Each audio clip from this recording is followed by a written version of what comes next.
Hello बच्चों, आज के वीडियो में हम लोग पढ़ने वाले हैं कूलम्ब्स लॉ के बारे में कि कूलम्ब्स लॉ क्या होता है, कूलम्ब्स लॉ किसने दिया, ये कब दिया, इसके कुछ इंपॉर्टेंट पॉइंट्स, इसकी लिमिटेशंस क्या होती है और इसके ऊपर कुछ न्यूमेरिकल्स। तो शुरू करते हैं। देखिए, सबसे पहले अगर हम लोग कूलम्ब्स लॉ की बात करें तो कूलम्ब्स लॉ हमको किसने दिया था और कब दिया था। देखिए, इन 1785 the French physicist Charles Augustine coulomb, ये कूलम का पूरा नाम है तो अपने को ये चीज ध्यान रखनी है। हालांकि एग्जाम में नहीं पूछा जाता बट स्टिल एक नॉलेज के लिए हम लोग इसको ध्यान रख सकते हैं। तो 1785 के अंदर French physicist Charles Augustine coulomb ने एक्सपेरिमेंटली मेजर किया इलेक्ट्रिक फोर्स किसके बीच में, बिटवीन स्मॉल चार्ज स्फेयर्स के बीच में, राइट। उन्होंने क्या करे, स्मॉल चार्ज स्फेयर्स लिए और उन स्मॉल चार्ज स्फेयर के बीच में इलेक्ट्रिक फोर्स की वैल्यू को एक्सपेरिमेंटली फाइंड आउट किया। और कैसे किया उन्होंने, टॉर्जन बैलेंस का यूज करके। अब देखिए, टॉर्जन बैलेंस क्या होता है, ये हालांकि आपके सिलेबस में नहीं है बट आपको इतना ध्यान रखना है कि ये एक सेंसिटिव डिवाइस होता है फोर्स को मेजर करने के लिए, करेक्ट। तो ये चीज क्या हुई, कूलम्ब्स ने बताई 1785 के अंदर। और किसने, उनका पूरा नाम क्या था, चार्ल्स ऑगस्टीन कूलम, राइट। अब देखिए, एक्चुअली ये लॉ अपने को बोलता क्या है वो देखते हैं। तो यहां पे देखिए, Coulomb's law states that the electrostatic force जो क्या हो सकता है, अट्रैक्शन का या फिर रिपल्शन का, ये चीज आपको ध्यान रखनी है। इसको अपन बोलते हैं इलेक्ट्रोस्टैटिक फोर्स ऑफ इंटरैक्शन। अब इंटरैक्शन में दो तरीके से इंटरेक्ट करता है, या तो ये अट्रैक्शन कर सकता है या ये फिर रिपल्शन कर सकता है। ये डिपेंड करेगा चार्ज के नेचर के ऊपर कि चार्ज का नेचर क्या है, पॉजिटिव पॉजिटिव है या पॉजिटिव नेगेटिव है या नेगेटिव नेगेटिव है, राइट। तो वो अपन बाद में देखेंगे। अभी इन्होंने क्या बोला कि जो इलेक्ट्रोस्टैटिक फोर्स लगता है दो पॉइंट चार्जेस के बीच में, करेक्ट। ये चीज ध्यान रखनी है कि पॉइंट चार्जेस के बीच में लगता है। अब डायरेक्टली प्रोपोर्शनल होता है product of the magnitudes of the two charges and inversely proportional to the square of the distance between them, right. यहां तक इन्होंने क्या बोला अपने को, कूलम्स लॉ ने स्टेटमेंट दिया। अब इसके बाद में इन्होंने क्या बोला कि it is the central force which means it acts along the line joining the two charges. ये अपने को स्पेशली पॉइंट्स ध्यान रखने हैं, करेक्ट, कि ये जो फोर्स होता है ये सेंट्रल फोर्स होता है। सेंट्रल फोर्स का मतलब क्या होता है, ऐसा फोर्स जो लाइन ज्वाइनिंग लगे, along the line joining act करे, ऐसे फोर्सेस को अपन बोलते हैं सेंट्रल फोर्स, राइट। अब देखिए, इनके स्टेटमेंट के अकॉर्डिंग हम लिख कैसे सकते हैं। इन्होंने क्या बोला कि आपके पास में मान लीजिए एक चार्ज है यहाँ पे Q1, ठीक है, और यहां पे मान लेते हैं हम एक दूसरा चार्ज है आपके पास में Q2, करेक्ट। इन दोनों के बीच का जो डिस्टेंस है वो मान लेते हैं हम R, इनके बीच का डिस्टेंस है। अभी यहां पे जो दोनों चार्जेस हम लोगों ने ले रखे हैं Q1 और Q2, ये हो सकता है पॉजिटिव हो, नेगेटिव हो, कुछ भी हो, इन दोनों के बीच में फोर्स लगेगा। वो फोर्स या तो अट्रैक्शन का होगा या फिर वो रिपल्शन का होगा। कोई सा भी फोर्स हो, मैटर नहीं करता।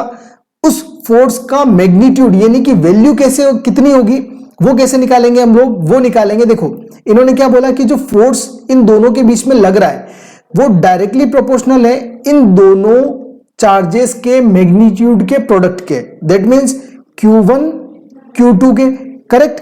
और एक चीज उन्होंने क्या बोली कि ये जो फोर्स लगता है ये फोर्स इनवर्सली प्रोपोर्शनल होता है। इनवर्सली का मतलब क्या होगा, सामने जो भी वैल्यू लिखेंगे वो 1 के अपॉन में आ जाएगी। इनवर्सली प्रोपोर्शनल होगा square of the distance between them. Square of the distance, distance क्या है देखिए, इनके बीच का डिस्टेंस है R, तो R का स्क्वायर करेंगे तो कितना होगा, ये हो जाएगा R स्क्वायर। दैट मीन्स जो फोर्स है वो इनवर्सली प्रोपोर्शनल होगा R स्क्वायर के।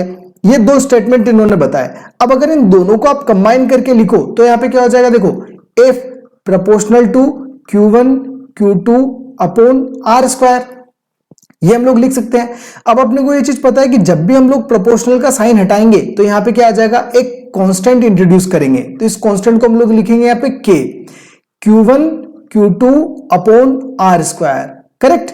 ये हो गया अपने पास में कूलम्स लॉ का एक शॉर्ट फॉर्म कि F इक्वल टू क्या हो गया, K Q1 Q2 upon R square. और यहां पर K का मतलब क्या है, इलेक्ट्रोस्टैटिक कांस्टेंट है, राइट, ठीक है। अब देखिए, ये जो K है आपके पास में, इस K की कोई पर्टिकुलर वैल्यू भी तो होगी, डेफिनेटली यहां पे K की वैल्यू भी हमारे पास में है। तो जब हम बात करें किसी मीडियम के लिए, medium in the sense in vacuum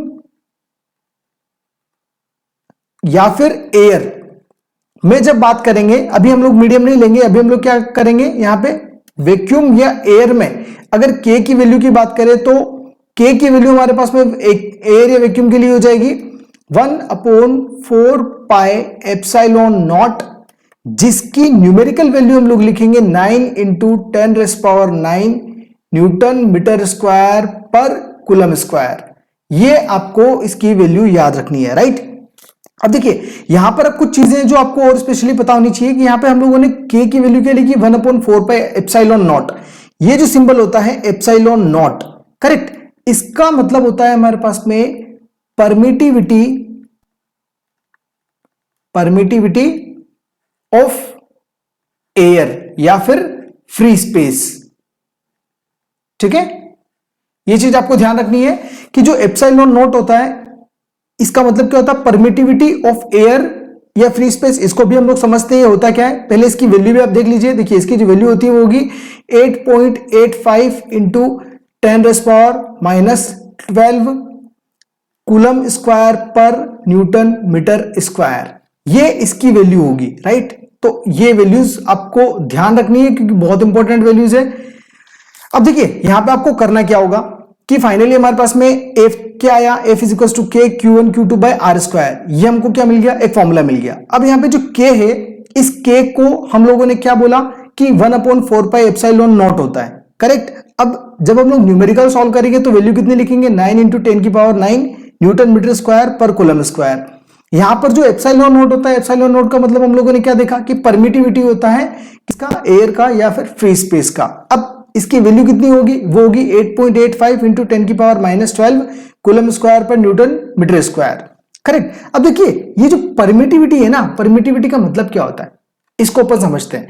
तो पहले ये देखो कि अगर मान लो आपके पास में जो चार्जेस हैं ये हम लोग मान लेते हैं कि जैसे एयर में रखे हुए, फॉर एग्जांपल एयर की बात करें तो एयर में दोनों चार्जेस को जब हम रखते हैं तो एयर उन दोनों चार्जेस को एक दूसरे पर फोर्स लगाने के लिए कितना परमिशन देती है या कितना परमिट करती है, या ये बोल सकते हैं कि कितना अलाउ करती है, उस चीज को हम लोग बोलेंगे परमिटिविटी।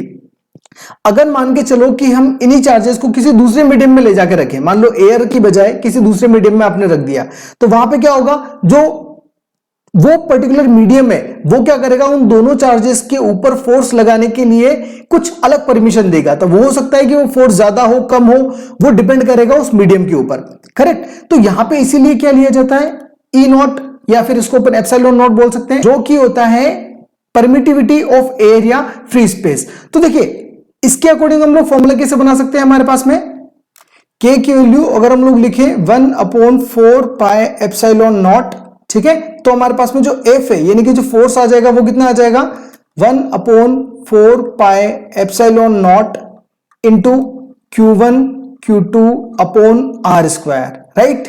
ये हमारे पास में क्या आ गया, F की वैल्यू आ जाएगी, मतलब एक पर्टिकुलर फॉर्मूला आ जाएगा।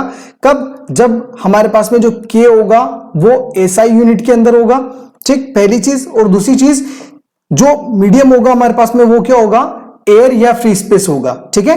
तो ये हमारे पास में क्या आ गया, इसका फॉर्मूला आ गया, यानी कि F = 1/4 pi epsilon not Q1 Q2/R²।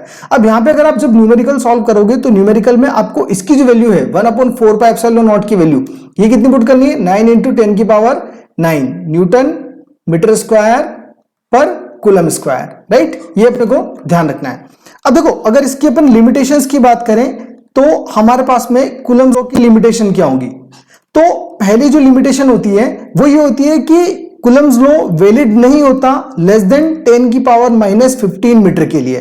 That means अगर दो चार्जेस हैं, दोनों चार्जेस के बीच का जो डिस्टेंस है वो 10⁻⁻15 मीटर से कम है तो वहां पे कूलम्स लॉ वैलिड नहीं होगा, नॉट वैलिड, राइट। रीजन इसका क्या है, देखिए इसके पीछे का रीजन ये होता है कि 10⁻⁻15 से अगर डिस्टेंस कम होगा तो उस केस में स्ट्रॉन्ग न्यूक्लियर फोर्स काम करना शुरू कर देता है, स्ट्रॉन्ग न्यूक्लियर फोर्स काम करना शुरू कर देगा, जो क्या करेगा, इस पर्टिकुलर कूलम्स लॉ के फोर्स को लगने नहीं देगा, राइट। तो आपको ये चीज ध्यान रखनी है कि 10⁻⁻15 से डिस्टेंस अगर कम हो गया, करेक्ट, तो उस केस में क्या होगा, स्ट्रॉन्ग न्यूक्लियर फोर्स एक्ट करना शुरू कर देता है, जहां पर ये लॉ वैलिड नहीं होगा। ये तो हो गया पहला। अब उसके बाद में दूसरी अगर ये चीज समझे अपन तो दूसरी जो हमारे पास में इसकी लिमिटेशन होती है वो ये होती है कि जो हमारे पास में चार्जेस हैं, करेक्ट, जो भी आप चार्जेस की बात कर रहे हो, चार्जेस हमारे पास में क्या होने चाहिए, रेस्ट पर होने चाहिए। मतलब चार्जेस जब रेस्ट पर होंगे तभी हमारे पास में क्या होगा, ये कूलम्स लो एक्ट करेगा, यानी कि इन चार्जेस के बीच में हम लोग फोर्स को कैलकुलेट कर पाएंगे। तो ये हमारे पास में क्या होने चाहिए, charges must be at rest. तो ये क्या हो गया इसका दूसरा हमारे पास में लिमिटेशन हो गया। अब तीसरी चीज अगर हम लोग बात करें लिमिटेशन की, तो देखिए तीसरी का मतलब क्या होता है कि ये जो दो चार्जेस होते हैं हमारे पास में, पहला कौन सा होता है Q1 और दूसरा क्या होता है Q2 होता है। तो दोनों जो चार्जेस है ये हमारे पास में पॉइंट चार्जेस होने चाहिए। अब पॉइंट चार्जेस का मतलब क्या होगा, देखिए पॉइंट चार्जेस का मतलब ये होता है कि इन दोनों चार्जेस के बीच का जो सेपरेशन है वो बहुत ज्यादा होना चाहिए। दैट मीन्स अगर R बहुत ज्यादा होगा तो इसका मतलब क्या है, इन दोनों चार्जेस को हम लोग क्या कंसीडर कर सकते हैं, as a point charge consider कर सकते हैं। दैट मीन्स अगर ये R ज्यादा होगा, करेक्ट, तो उस R के कंपैरिजन में हमारे पास में ये दोनों चार्जेस क्या होंगे, छोटे हो जाएंगे, करेक्ट। क्योंकि पॉइंट ऑब्जेक्ट का मतलब ही क्या होता है कि एक बड़े डिस्टेंस के कंपैरिजन में किसी भी एक छोटी चीज को आप बता रहे हो। तो यहां पे क्या हो गया, दो चार्जेस जो हम लोग ले रहे हैं Q1 और Q2, तो ये दोनों चार्जेस क्या हो जाएंगे, छोटे हो जाएंगे। कब, जब ये R होगा इसके कंपेरेटिवली बड़ा होगा साइज में, राइट। तो ये कुछ इसकी लिमिटेशंस होती हैं। अब इसके अलावा कुछ आप इसके अंदर इंपॉर्टेंट पॉइंट्स ध्यान रख सकते हो। इंपॉर्टेंट पॉइंट्स हमारे पास में कुछ हो सकते हैं, देखिए वो क्या हो सकते हैं कि जैसे पहला जो होता है हमारे पास में ये होता है कि ये हमारे पास में सेंट्रल फोर्स होता है, करेक्ट। सेंट्रल फोर्स का मतलब क्या हो गया कि ये लाइन ज्वाइनिंग लगता है, acts along the line joining of the two charges, right. दूसरा जो हमारे पास में पॉइंट होता है वो ये होता है कि ये जो इलेक्ट्रोस्टैटिक फोर्स होता है, करेक्ट, इलेक्ट्रोस्टैटिक फोर्स जो होता है हमारे पास में ये कंजर्वेटिव होता है।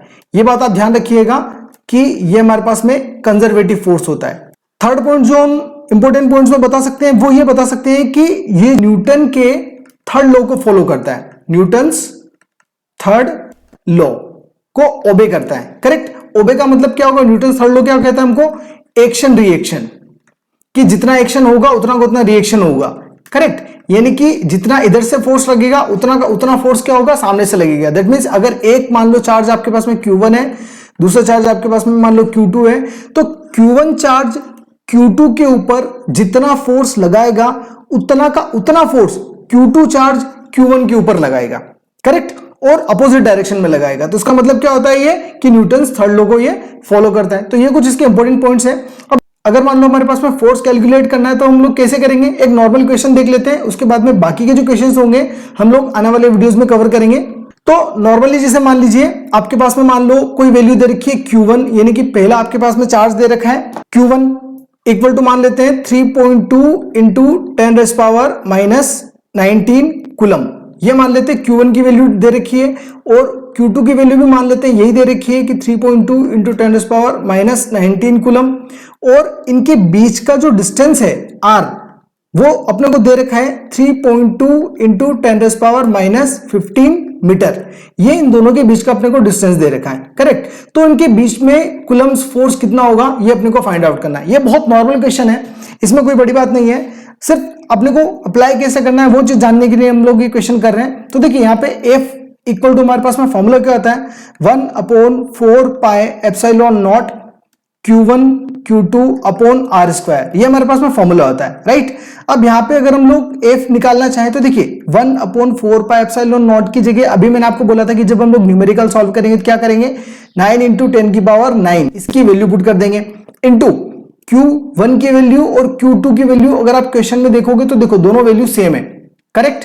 ये दोनों वैल्यू क्या है, सेम है। तो दोनों का यहाँ पे क्या करेंगे हम लोग, सीधा इसको ऐसे पुट कर देंगे 3.2 इंटू 10⁻⁻19 इंटू 3.2 इंटू 10⁻⁻19, ठीक है। अब इसके अपोन में क्या आ गया हमारे पास में, डिस्टेंस। तो डिस्टेंस का यहाँ पे क्या करना है, आपको स्क्वायर करना है। तो इसका मतलब क्या हो गया, 3.2 इंटू 10⁻⁻15 का होल स्क्वायर, राइट। अब देखिए इसको आगे कैसे सॉल्व करोगे, 9 इंटू 10⁻9 इंटू यहाँ पे 3.2 और 3.2, ठीक है, इनको दोनों को साथ में लिख देते हैं, 3.2 इंटू 3.2 इंटू 10⁻⁻19 और 10⁻⁻19 दोनों के बेस सेम है तो क्या हो जाएगी, पावर ऐड हो जाएगी। दैट मीन्स 10 की पावर कितना हो जाएगा, -38, करेक्ट। अब इसके अपोन में क्या है हमारे पास में, 3.2 इंटू 10⁻⁻15 का होल स्क्वायर है। तो होल स्क्वायर का मतलब क्या होगा, 2 टाइम्स, तो 3.2 इंटू 3.2 इंटू 10 की पावर -15 का होल स्क्वायर का मतलब क्या होगा, 10 की पावर -30, क्योंकि 15 का मल्टीप्लाई कर देंगे 2 के अंदर, तो ये क्या हो जाएगा, 10 की पावर -30 हो जाएगा, राइट। अब देखिए 3.2 से 3.2 कैंसिल आउट, इस 3.2 से ये 3.2 कैंसिल आउट, ये कितनी पावर है, 10 की पावर -30। अगर आप इसको ऊपर भेजोगे तो ये कितना हो जाएगा, 10 की पावर +30 हो जाएगा, राइट। अब 10 की पावर +30 और 10 की पावर -30 दोनों मिला के कितना बच जाएगा, 10 की पावर -8 बचेगा। और ये जो वैल्यू है आपके पास में, इसको हम लोग एज इट इज लिख देंगे, तो ये हो गया हमारे पास में f is equals to 9 into 10 की पावर 9 इंटू क्या बचेगा हमारे पास में, ये वाला 10 की पावर -8 बचेगा, तो 10 की पावर -8। अब यहां पे देखिए 10 की पावर 9 और 10 की पावर -8, ये कितना हो जाएगा हमारे पास, f इज इक्वल्स टू, इसको हम लोग लिख सकते हैं 9 इंटू 10 की पावर 9 और 10 की पावर -8, ये होगा 10, क्योंकि देखिए यहाँ पे पावर कितनी है 9, यहाँ पे कितनी है -8, तो 9 - 8 कितना हो जाएगा, 1 बचेगा, तो 9 इंटू 10 आ जाएगा। तो f इक्वल टू कितना आ गया आपके पास में, इसमें मल्टीप्लाई करेंगे तो 90। और ये सारी वैल्यूज हमारे पास में क्या थी, एसआई में थी, क्योंकि देखिए ये क्या था, एसआई यूनिट होती है कुलम, ये भी क्या थी, एसआई यूनिट थी, और ये भी क्या थी, एसआई यूनिट थी। तो जो फोर्स आया वो भी क्या में आएगा, एसआई यूनिट में आएगा, और एसआई यूनिट क्या होती है हमारे पास में, न्यूटन। तो कितना आ गया, 90 न्यूटन आ गया। दैट मींस जब ये दोनों चार्जेस लेंगे और इनके बीच का डिस्टेंस ये लोगे, तो हमारे पास जो फोर्स आएगा वो कितना आ जाएगा, 90 न्यूटन आ जाएगा, राइट। तो इस तरीके से नॉर्मल क्वेश्चंस है। अब इसके जो बाकी क्वेश्चंस है वो हम लोग आगे आने वाली वीडियोस में करेंगे। Thanks for watching.